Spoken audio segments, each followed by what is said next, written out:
warahmatullahi wabarakatuh. Waalaikumsalam warahmatullahi wabarakatuh. Alhamdulillahirabbil alamin wa bihi nasta'in ala umurid dunya waddin wassalatu wassalamu ala asyrafil anbiya'i wal mursalin sayyidina wa maulana Muhammadin wa ala alihi wa sahbihi ajma'in, amma ba'du. Anak-anakku sekalian, pada kesempatan malam hari ini marilah kita senantiasa mengucapkan syukur alhamdulillah karena atas segala pemberian yang Allah berikan kepada kita semuanya, yang mana lantaran kebaikan-kebaikan Allah Subhanahu wa ta'ala kita semuanya bisa berkumpul dalam majelis yang insya Allah penuh barokah ini dalam keadaan sehat walafiat. Kedua kalinya sholawat serta salam mudah-mudahan tetap terhaturkan kepada junjungan kita Nabi besar Muhammad Sallallahu Alaihi Wasallam, karena beliaulah kita dapat membedakan mana yang hak, mana yang batil, mana yang terang, mana yang gelap, mana yang benar, mana yang salah, dengan adanya ad-dinul Islam. Pada kesempatan malam hari ini saya mengajak kepada diri saya pribadi dan kepada anak-anak semuanya yang hadir di tempat ini, marilah kita senantiasa menjadikan diri kita pribadi yang lebih baik lagi dari hari ke hari. Mari kita senantiasa menghias diri kita dengan akhlakul karimah. Mari kita senantiasa menjadikan diri kita pribadi yang lebih baik, yang senantiasa berhias diri dengan akhlak yang terpuji. Sebagaimana Nabi telah berfirman, Nabi telah bersabda, innama bu'istu liutammima makarimal akhlak. Sesungguhnya aku diutus ke muka bumi ini tidak lain hanya untuk menyempurnakan akhlak yang mulia. Jadi sudah sepatutnya kita sebagai hamba Allah, kita sebagai umat Nabi Muhammad Sallallahu Alaihi Wasallam senantiasa berpegang teguh pada akhlak yang mulia. Jangan sampai kita lalai, jangan sampai kita terjerumus pada akhlak-akhlak yang tercela atau terpuji, yang mana jauh-jauh kita datang ke pondok pesantren ini tidak lain hanyalah untuk mencari ilmu, yang mana ilmu itu lebih sempurna jikalau kita barengi dengan akhlak yang mulia. Jikalau kita pintar tapi tidak punya akhlak, maka kurang sempurna. Jikalau kita pintar namun adab dan kesopanan kita tidak ada, maka kurang sempurna juga. Yang mana dalam sebuah hadis disebutkan bahwa akmalul mu'minina imanan ahsanuhum khuluqan. Mukmin yang sempurna imannya adalah yang terbaik akhlaknya. Maka kita sudah sepatutnya mari senantiasa berhias diri dengan akhlak yang mulia, akhlak yang terpuji dalam kehidupan sehari-hari, baik di pesantren, baik ketika bersama orang lain, baik ketika sendirian. Mari senantiasa menjaga kesopanan dan akhlak yang mulia. Jikalau kita di pondok, akhlak mulia itu seperti apa? Contohnya banyak sekali. Jikalau kita di dalam asrama ada sebuah aturan atau ada sebuah perintah, maka kita wajib menjalankan. Contoh kecil, kita disuruh untuk piket, kita disuruh menjalankan sholat untuk berjamaah, kita disuruh membersihkan kamar mandi di saat hari libur atau piket dan seterusnya. Maka sudah sepatutnya kita sebagai hamba Allah, sebagai umat Nabi Muhammad SAW senantiasa berpedoman teguh pada akhlak yang mulia. Dan pada kesempatan malam hari ini, akhlak mulia yang akan kita contohkan atau kita terangkan yakni tentang ketakwaan. Takwa itu apa? Yang mana setiap hari kita sudah senantiasa mendengarkan tentang takwa. Hiya imtisalu awamirillahi azza wa jalla wajtinabun nawahihin sirran wa alaniyah. Takwa itu sendiri yaitu menjalankan perintah Allah, menjauhi larangannya dikala kita sendiri maupun terang-terangan. Jadi jika seseorang itu bertakwa kepada Allah pada saat dia sendiri maupun pada saat banyak orang, maupun saat keramaian atau di kamar mandi sendiri pun tetap akan berpegang teguh pada ketakwaan kepada Allah. Contoh kecil, ketika kita bertakwa, maka ketika kita sendirian, semisal di kamar mandi, kita tidak akan pernah mau menggasap barang-barang milik teman kita. Walaupun pada saat itu semisal ternyata sabunku habis, oh ternyata saya belum beli dan saya tidak bawa.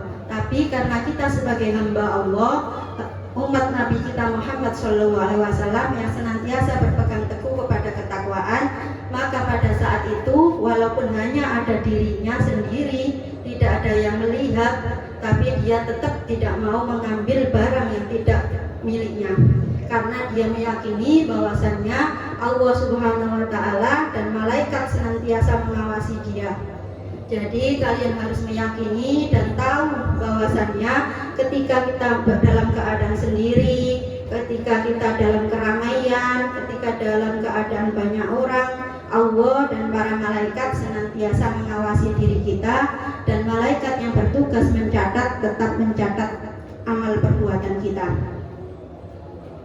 Yang selanjutnya, ketakwaan juga banyak sekali dalam kehidupan kita sehari-hari. Semisal takwa itu kan menjalankan perintah Allah, menjauhi larangannya.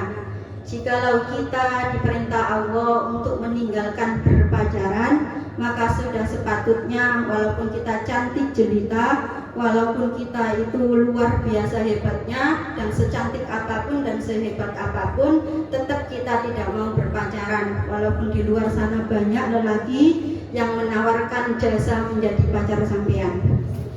Yang selanjutnya, kalian ketika bertakwa kepada Allah, semisal di dalam kamar, ternyata ada uang banyak berkeceran, ternyata temanku mungkin lupa menaruh uang tadi, padahal saat ini aku tidak punya uang sama sekali. Jikalau kita bertakwa, kita tidak akan mengambil sesuatu yang bukan milik kita, walaupun kita saat itu tidak ada satupun orang yang melihat diri kita. Jadi anak-anakku, mari kita senantiasa berpedoman teguh kepada akhlak yang mulia, bertakwa kepada Allah dikala kita sendiri maupun dalam keadaan banyak orang maupun dalam keadaan keramaian. Contoh lagi, ketakwaan itu termasuk kita diperintah Allah Subhanahu wa Ta'ala, ati'ullaha wa ati'ur rasul wa ulil amri minkum. Lah kita senantiasa diperintah oleh Allah untuk senantiasa taat kepada Allah, kepada Rasulullah, dan kepada pemimpin di antara kita semuanya. Jika kita hidup di pondok pesantren, maka pimpinan kita seperti kiai. Kalau kita di dalam asrama, maka pimpinan kita adalah mbak-mbak yang menjadi pengurus. Jangan sampai kita jadi orang yang susah diatur. Ketika waktunya piket tidak mau, dengan alasan aku itu cantik loh mbak, masa aku setiap hari kamu suruh gosok-gosok kamar mandi, nanti tanganku bisa kasar. Atau masa aku itu sebenarnya manis loh mbak, tapi kenapa kamu suruh belanja, bantu di rumah kiai atau apa saja, nanti membuat kecantikanku luntur karena kena panas. Jadi jangan pernah berpikir jikalau kita menjadi orang bertakwa, marilah kita senantiasa berpedoman kepada perbuatan-perbuatan yang diridhoi oleh Allah. Lantas perbuatan yang diharamkan atau dilarang oleh Allah, mari kita jauhi dan tidak kita perbuat. Jikalau kita penasaran, apa sih kiat-kiatnya atau apa sih sebab seseorang memperoleh ketakwaan? Di dalam sebuah kitab disebutkan bahwasannya jikalau seseorang punya ketakwaan atau sebab-sebab seseorang memperoleh ketakwaan itu salah satunya ayyulahidul insanu annahu abdun dalil wa anna rabbahu qawiyyun aziz. Kita harus sadar diri bahwa kita adalah hamba Allah yang hina, kita adalah hamba Allah yang rendah. Lah kalau diri kita itu hina, kalau diri kita itu rendah, semua apapun yang kita perbuat atas kekuasaan yang diberikan oleh Allah, dan Allah adalah Maha Zat yang kuat dan mulia, maka kita senantiasa bertakwa kepada Allah.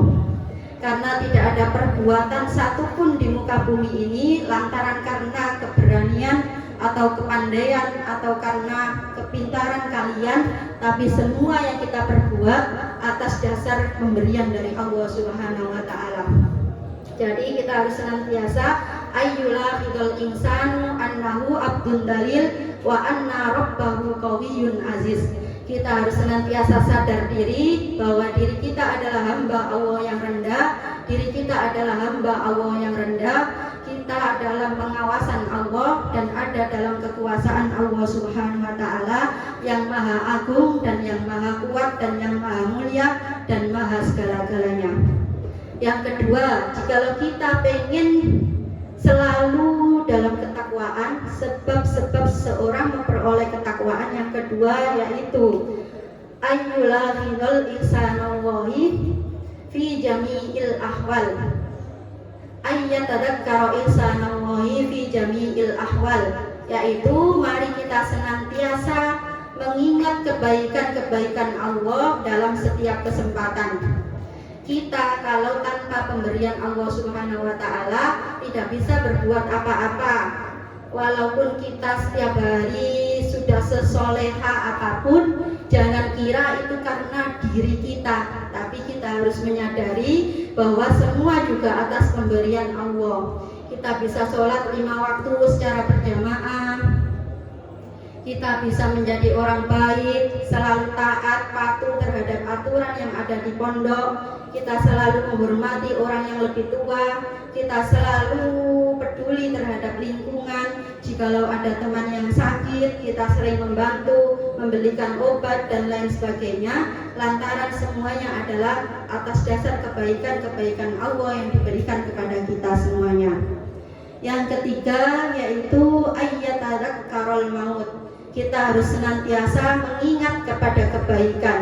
Jikalau seseorang itu sadar bahwa dirinya hidup di muka bumi ini hanya sementara, dan kebahagiaan dan apapun yang kita miliki di dunia ini tidak ada yang hakiki, maka sudah sepatutnya kita senantiasa bertakwa kepada Allah. Karena apapun perbuatan yang kita lakukan di muka bumi ini nanti akan dipertanggungjawabkan di akhirat nanti. Jadi kita harus senantiasa sering-sering mengingat kepada kematian, bahwa hidup di dunia ini hanya sementara. Jika kita mau bermaksiat, kita harus ingat, semisal hari ini hari terakhirku di dunia, bagaimana keadaanku nanti di akhirat. Semisal sampean tadi karena mbak-mbak ini lagi masa-masa senang-senangnya, ketika tiba-tiba dihantui perasaan jatuh cinta, lantas sampean mau bertemu dengan lawan jenis yang kalian sukai, terus tiba-tiba nggak mau karena ingat, aku takut nanti ketika aku pas ketemuan, pas kencan dengannya, takutnya itu adalah hari terakhirku hidup di dunia. Jadi kalian harus selalu ingat bahwa kematian itu datang saja, datang kapan saja. Kalian juga harus meyakini kematian tidak memandang apapun. Ketika kalian sehat, kalian bisa mati. Ketika kalian tanpa kecelakaan juga bisa mati. Ketika kalian dalam keadaan tidur pun bisa mati. Ketika keadaan sujud, duduk dan seterusnya juga bisa mati secara tiba-tiba. Jadi ada 3 poin yang harus kita tahu sebab seseorang memperoleh ketakwaan. Yang pertama tadi ayyulahidul insanu annahu abdul dalil wa anna rabbahu qawiyyun aziz. Yang kedua ayyatadakkara insanallahi fi jami'il ahwal. Dan yang ketiga ayyatadakkarul maut.